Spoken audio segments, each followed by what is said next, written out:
We're here today to review the thought disturbances. So thought disturbances, to put it simply, in as simple of terms as possible, are a maladaptive pattern of thoughts that interfere with one's ability to achieve success or that foster and fuel symptoms of mental illness, particularly anxiety and depression. Now, the way that this came to be, the way that these were discovered, after years and years of working with clients in either mental health or substance use disorder treatment environments, from 14-year-olds in residential inpatient to 86-year-olds in outpatient for alcohol use disorder, these were the same patterns of thought that were at the core of all of these clients. And in fact, without ever there being an exception. So there's no question as to whether or not we have these thought patterns. The question is, to what degree do we have these patterns, and how maladaptive are our symptoms? In other words, to what degree do we have an underlying feeling of not feeling like we're good enough? Because these thought disturbances, they really are at their core a manifestation of the fear that we're not good enough. So the challenge here is big for a number of reasons, and some of those are ones that you're very familiar with. For example, when you start to understand that our state of mind or our emotional experience, our mood, as we commonly call it, when we start to understand that it's our mood that governs the direction of our thinking, and then that we narrate our environment in direct accordance with where our thoughts and emotions are at. As you know, right, thoughts are mood dependent, and really our experience is mood dependent. So obviously, if we are caught in unhelpful thought patterns that stem from a feeling of not being good enough, you can imagine that in general, our mood is going to be pretty negative, right? Pretty obviously negative. So that's one piece. But the other piece is we are going to find in our experience what we expect to see. So if I've been operating from a premise of I'm not good enough for a really long time, then of course we're going to see manifestations of that everywhere we look. So in our young adult population, for example, that might manifest in feeling like others are talking badly about them. Their friends are talking behind their back, or someone on the subway is looking at them and, making fun of them, or thinks, is judging the way that they're dressed, whatever it is. In our more mature folks, it may manifest a little bit differently. It may manifest in poor partnership decisions, making choices in our romantic partners that reflect this fear of not being good enough, picking others that maybe don't treat us well or that don't match our sort of social status or whatever it is. It could also manifest in financial problems and career issues. I mean, there's all kinds of ways as an adult that manifests, where when we're younger, we're sort of shielded from a lot of those experiences that come later in independence. So either way, if you're operating from a place of not good enough, obviously it's going to negatively play out in all kinds of ways. The key is understanding that we don't really know that that's what we're doing. So we don't realize that we're feeding and fueling and then fostering exactly what we're the most afraid could happen. So if I'm spending a lot of time obsessing about what I don't want to be with that kind of partner. Whatever it is that we're thinking we don't want, when we look at something, it only gets bigger in our perception. And the perfect example would be politics. So if I'm watching the news and I'm saying, oh God, this horrible thing that's happening in the world, it's so horrible, I don't want this anymore. But what's going to happen is you're going to start to see more examples of it everywhere you go, right? You go to get your nails done and they're playing a news story with that exact story running, or you go to your car and turn on the radio and they're once again recapping the story. The reason is because of the way that perception works. Your brain literally is taking its cues from you about what to select out of the environment and highlight back to you. Because there is just an endless amount of stimulation, an endless amount of potential things to pay attention to, so many that are out of your purview most of the time, it has to make a selection. That's this idea of a selection bias. A selection bias or a cognitive bias just means that we're seeing things in accordance with how we perceive them to begin with. So we tend to see the world in a way that matches our belief systems, and then whatever we look at gets bigger and bigger and bigger. Again, essentially feeding back to us what it was that we believed to begin with. And that then, of course, can work to our favor if it's something that's a positive belief, right? Like, oh, the world is a wonderful place. But if it's a negative belief, our president is the worst human being alive. Well, certainly if you're looking at it like that, you're going to find there's plenty of evidence to support that theory. So the problem then, though, is what?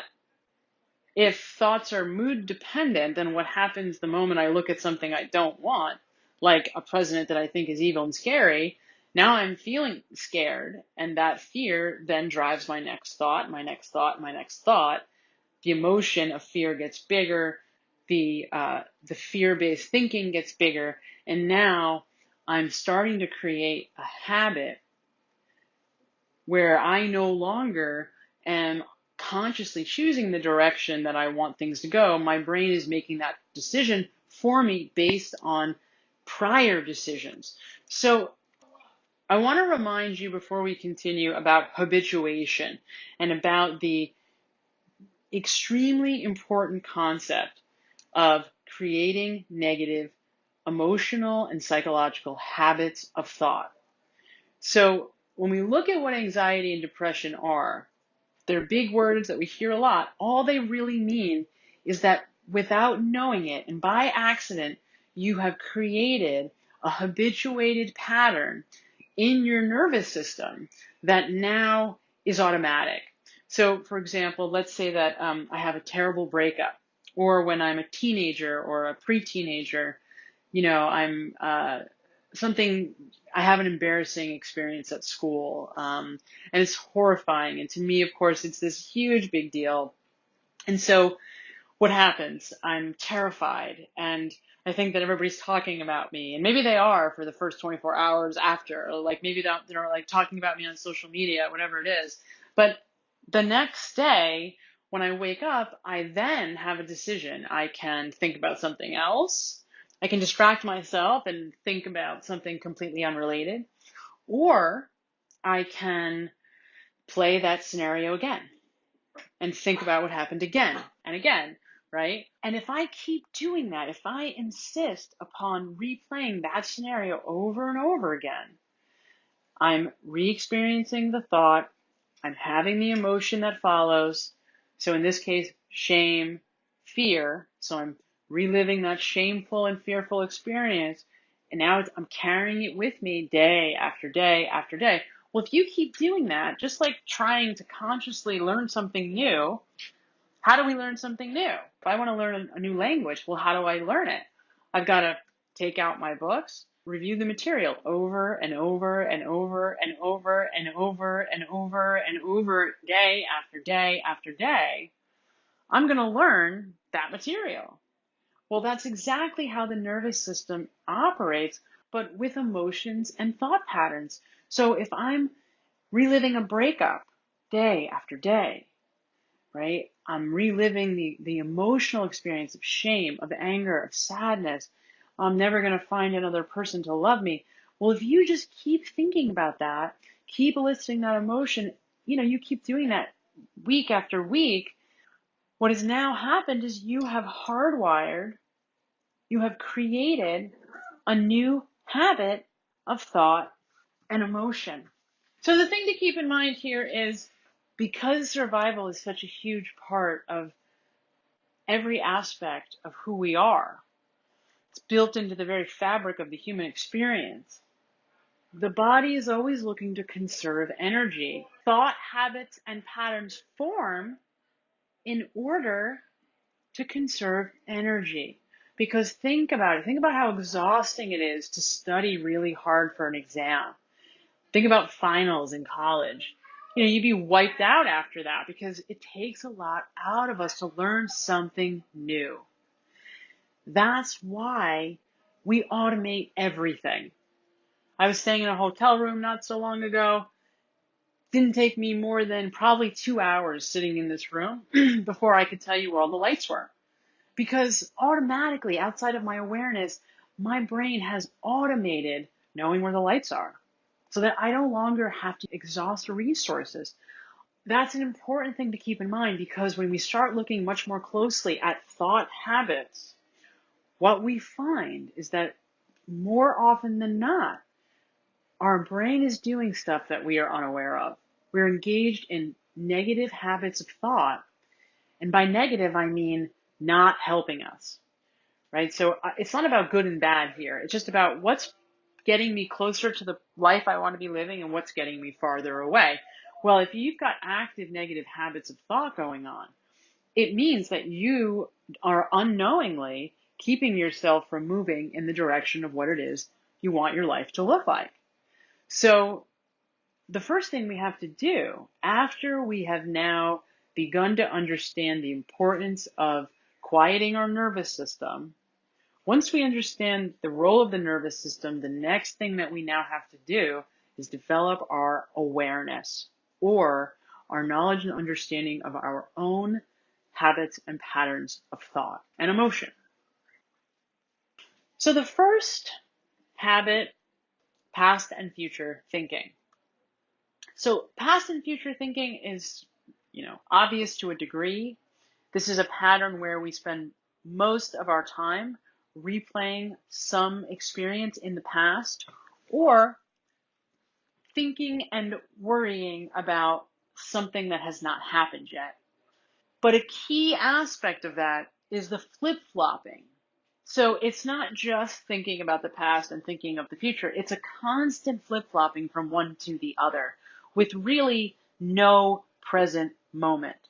So it's like I'm sitting in the here and now trying to watch maybe my television show, and my mind starts to wander into, a wedding I have to go to next weekend. And I start worrying about what am I going to wear and who am I going to see. And, we start worrying about the particulars, and then we think about the person who's getting married, and now we go back to 10 years ago where we had an argument with them, and then we start wondering if they're going to remember the argument, and if you should acknowledge it when you see them, and if that's appropriate. And now you call a friend and you ask that friend what you should do. So we don't realize it, but in actuality, in every moment that we're not actually in the moment, experiencing the moment. Our thoughts and emotions are being governed by something that's already happened or something that hasn't happened. So we're kind of keeping ourselves stuck in a chronic fear state. And our behavior in the moment is based almost on like a fantasy, a concoction, a story that we have elaborately put together. There's no usefulness in that action, texting my friend, right now. It's just manufacturing drama. Past and future thinking is an effort to kind of control and manipulate our lives as much as possible. Another example might be that I'm sitting here with a friend at dinner, and while at this dinner, my friend is telling me a story about something that they think is important, but I'm only half paying attention. I'm there in body, I'm with them, but in mind, I'm thinking about what I'm going to do later. I'm thinking about whether or not I'm going to text that person that hit me up on a dating site before I walked into this dinner. In other words, I'm never really where I am. Mentally, I'm never where I am. I'm always in either the next thing or I'm replaying something from the past. It's like past regret or referencing the past to try to guess or predict how the future is going to go. And as I mentioned, it's all about control. It's all about trying to hedge our bets and manipulate the future to our advantage. But what we don't realize is we're putting all of our eggs in the wrong basket. Our locus of control is not in the past or the future. Past is gone and the future is not here yet. So the only place we have any control is by bringing all of our attention into this moment where we are right now, and then making a choice about what to think about or what to do that moves us towards where we want to be. So instead of thinking about how we think things are going to go, guessing, or thinking about how it went, where we're now giving away all of our power, because if I'm using my present moment to be in a moment that has either is gone forever or that has not happened, then I'm using my power wastefully, because there is no value in replaying what is gone or in guessing how things are going to go.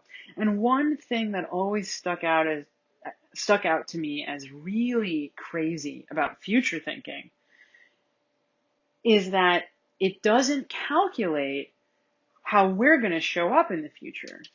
So there's this really strange implicit or underlying assumption that I have no say in how everything is going to play out. Like, let's say I'm going to a job interview. It's like, well, what questions are they going to ask me, and who's going to be there, and am I going to meet with this person or that person? And, trying to hedge our bets by guessing every moment of that.